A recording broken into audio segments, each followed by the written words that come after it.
فرمایا کہ خامدوں کے لیے تیار ہو. کیسے؟ آپ نے فرمایا جنت کی حور اپنے خامد کے لیے ایسے تیار ہوگی جیسے ام سلمہ میرے لیے تیار ہوتی ہیں. سبحان اللہ سبحان اللہ. ابھی عورتوں نے شادی پہ جانا ہو تو بیچارے مرد دی مصیبت آئی ہوندی ہے, اودیاں ترے جتیاں ترٹ جاندیاں کپڑے ڈھو ڈھو کے, اور خامد کے لیے تیار ہونا ہو تو انہوں موت پہ جاندی. اپنے خامدوں کے لیے تیار ہو ورنہ وہ اور عورتوں کی طرف مائل ہو جائیں گے. یہ اس میں خفیہ پیغام ہے. میرے نبی حیا والے ہیں, پاکیزہ زبان, پاکیزہ ذات. مردوں کو صراحتاً فرما دیا اپنی عورتوں کے لیے تیار ہوا کرو. بنو اسرائیل میں اس وجہ سے فحاشی پھیلی. اور پھر اشارتاً جنت کی حور اپنے خامند کے لیے ایسے تیار ہوتی ہے جیسے ام سلمہ اللہ کے رسول کے لیے تیار ہوتی ہیں. جب حضرت فاطمہ رضی اللہ تعالیٰ عنہ کی شادی ہوئی اور نکاح ہو گیا اور رخصتی 1 ماہ بعد, 2 ماہ بعد, 6 ماہ بعد, 1 سال بعد یا فوراً, یہ ساری روایات ہیں, لیکن زیادہ صحیح ہے کہ کچھ عرصے بعد رخصتی تھی, فوراً نہیں تھی. تو جب حضرت علی نے آ کے رخصتی کا مطالبہ کیا حضرت ام ایمن کے ذریعے سے, تو آپ نے حضرت حفصہ اور حضرت ام سلمہ اور حضرت عائشہ ان تینوں سے فرمایا کہ تم جانتی ہو نا میری بیٹی فاطمہ مجھے کتنی محبوب ہے, میری بیٹی کو دلہن بناؤ. اللہ اکبر. میری بیٹی کو تیار کرو. یہ میں دین بیان کر رہا ہوں, بے پردگی نہیں, بے حیائی نہیں. زیب و زینت میرے دین کا حصہ ہے, میرے نبی کی شریعت ہے. میرا نبی خوبصورت دین لے کر آیا ہے, ایک خوبصورت زندگی لے کر آئے ہیں. پتہ نہیں ہم نے کہاں سے عجیب و غریب دین کے فلسفے نکال لیے ہیں. سبحان اللہ, قربان جاؤں. ارشاد فرمایا اپنی بیویوں کے لیے زیب و زینت اختیار کرو. میں قربان جاؤں, میں تو آپ کو نبی کا دین بتا رہا ہوں. آپ کہتے تو دین بڑا اوکھا کام, بیوی واسطے چنگے کپڑے پاؤنا اوکھا کام. میرے نبی نے کہا اپنی بیویوں کے لیے زیب و زینت اختیار کرو. سبحان اللہ. عورتوں سے کہا واہ واہ, قربان جاؤں. اشارتاً ہمیں مردوں کو صراحتاً, عورتوں کو اشارتاً اپنی بیویوں کے لیے زیب و زینت اختیار کرو. بنو اسرائیل میں زنا اس لیے پھیلا کہ مردوں نے بیویوں کے لیے زیب و زینت چھوڑ دی تو وہ غیر مردوں کی طرف مائل ہو گئیں. اور پھر عورتوں کو آپ نے کہا جابر شادی کی؟ کہا جی کی. کہا کماری سے کہ بیوہ سے؟ کہا جی بیوہ سے کی.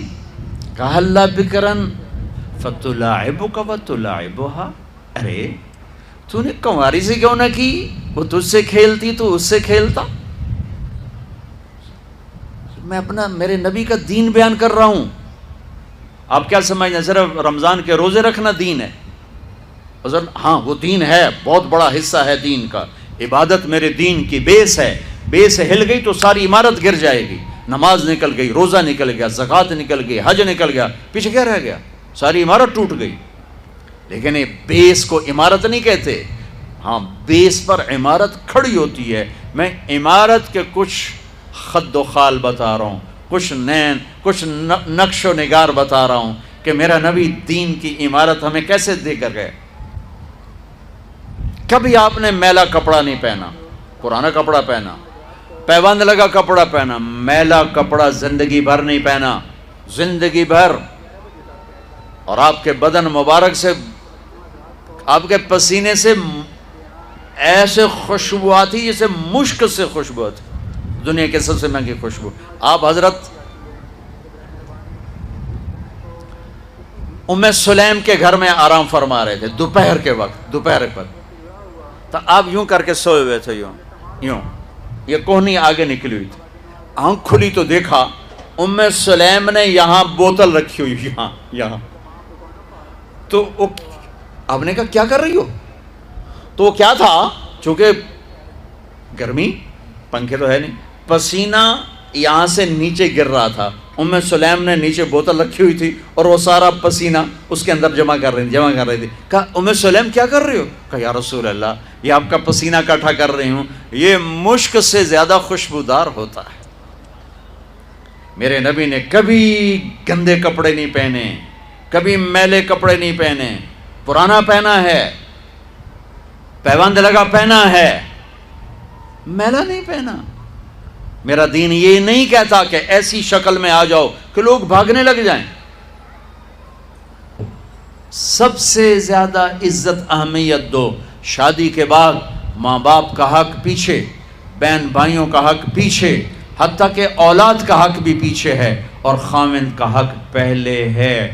بہت سی عورتیں اپنی نادانی کی وجہ سے ماں باپ کے پیچھے لگ کر اپنے خاوند کو چھوڑ دیتی ہیں، خاوند کو ذلیل کر دیتی ہیں. اپنے بچے کے پیچھے لگ کے اپنے بچوں کی وجہ سے اپنے خاوند کو بے عزت کرتی ہیں. بہت سے باپ اپنے بچوں کی وجہ سے بیوی کو بے عزت کرتے ہیں، یا اپنے ماں باپ کی وجہ سے بیوی کو بے عزت کرتے ہیں. یہ سب بے اعتدالیاں میرے معاشرے میں ہیں. اللہ کا واسطہ دیتا ہوں، ایک دوسرے کو عزت دو، رشتوں کو عزت دو. ہر ایک کا اپنا مقام ہے، ہر ایک کو اپنے مقام پر رکھو. ماں باپ کی وجہ سے بیوی کو بے عزت نہ کرو، بیوی کی وجہ سے ماں باپ کو بے عزت نہ کرو، بیوی اپنے ماں باپ کی وجہ سے خاوند کو بے عزت نہ کرے. یہ وہ رشتہ ہے جس میں اولاد بھی نہیں داخل ہو سکتی.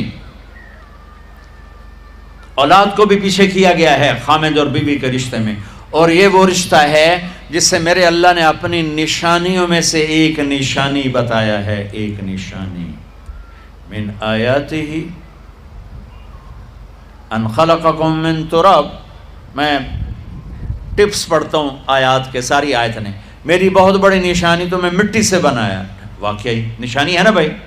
ارے بولو. من آیاتہ خلق السماوات والارض. میں نے ایک آیت چھوڑ دی، بعد میں پڑھوں گا. میری بہت بڑی نشانی زمین آسمان کا بننا. واقعی بہت بڑی نشانی. من آیاتہ منامکم باللیل والنہار. میری بہت بڑی نشانی تمہارا سو جانا اٹھنا. واقعی بہت بڑی نشانی. من آیاتہ یریکم البرق خوفا وطمعا. میری بہت بڑی نشانی بادل، بجلی، گرج، بارش. واقعی. من آیاتہ ان تقوم السماء والارض بامرہ. میری بہت بڑی نشانی زمین آسمان کھڑے ہوئے ہیں. من آیاتہ ان یرسل الریاح مبشرات. میری بہت بڑی نشانی کہ گرم ہوائیں ایک دم ٹھنڈی ہو کر بادل لے کر آتی.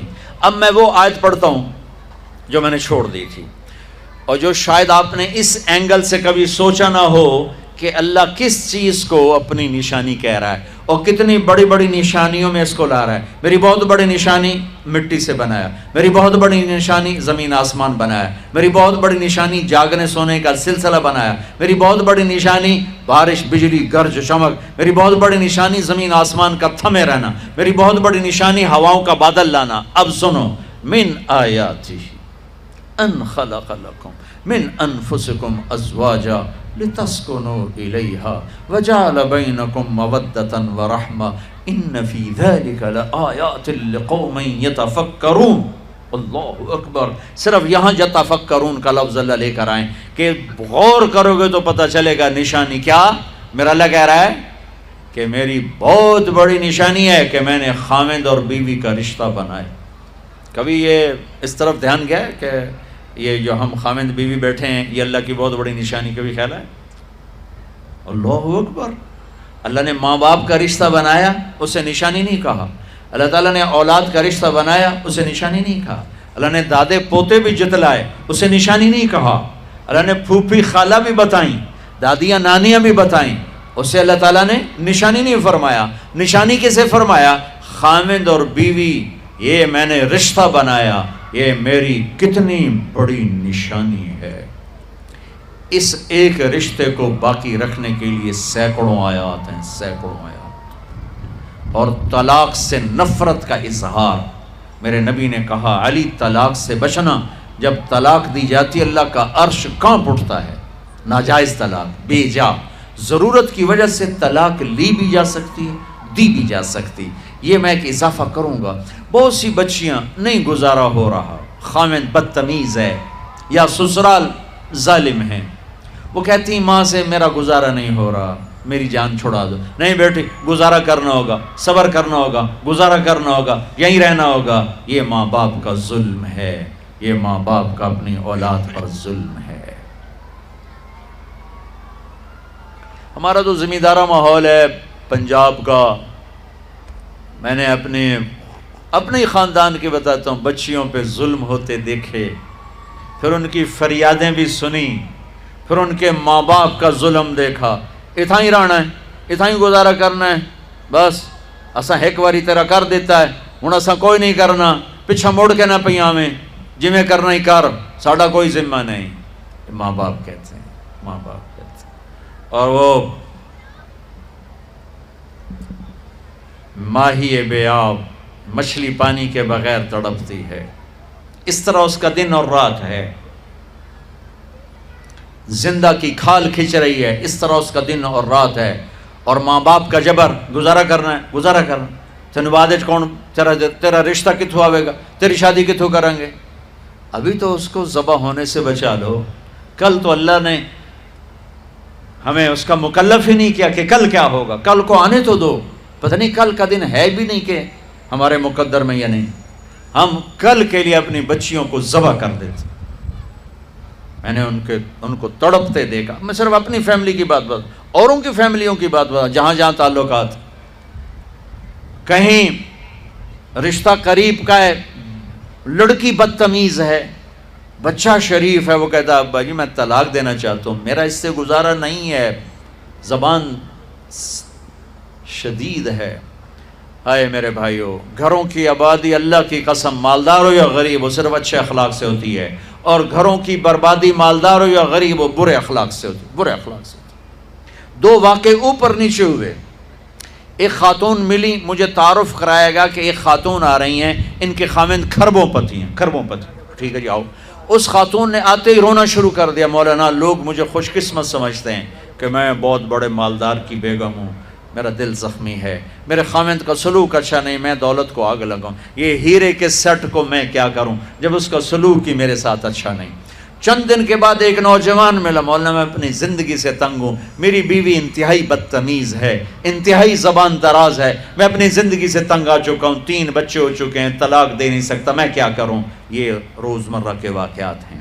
تو ضرورت کے لیے طلاق دی جا سکتی ہے، لی جا سکتی ہے، نہ عیب ہے نہ تانا ہے، نہ ذلت ہے نہ کوئی داغ ہے. لیکن ابھی فیصلہ آباد سے ایک بچی ملی، اس کی بچی گود میں. طلاق کیوں ہو گئی؟ کہا سسرال نے کہا بچی کیوں پیدا ہوئی ہے، گھر واپس جا. طلاق دے دی. بچی پیدا ہونے پہ طلاق دے دی. پچھلے ہفتے ملا ہوں، پچھلے ہفتے. کیا قصور ہے جی، بچی پیدا ہوئی طلاق دے دی. اور یہ 3 دن پہلے اسلام آباد میں خاتون ملی کہ سسرال نے گھر سے نکال دیا. کیوں؟ 3 بچیاں گھر سے نکال دی. 3 بچیاں پیدا ہونے پر گھر سے نکال دیا. یہ بھی اسی دیس کی کہانی ہے، یہ بھی اسی دیس کی دکھ بھری داستان ہے. ظلم صرف وہ نہیں جو بھتہ کی پرچیاں آ رہی ہیں اور جو دہشت گردی ہو رہی ہے، یہ گھر جیسے وہ بہت بڑا ظلم ہے، ایسے یہ بھی بہت بڑا ظلم ہے کہ کہیں بچیاں ذبح ہو رہی ہیں، کہیں بچے ذبح ہو رہے ہیں.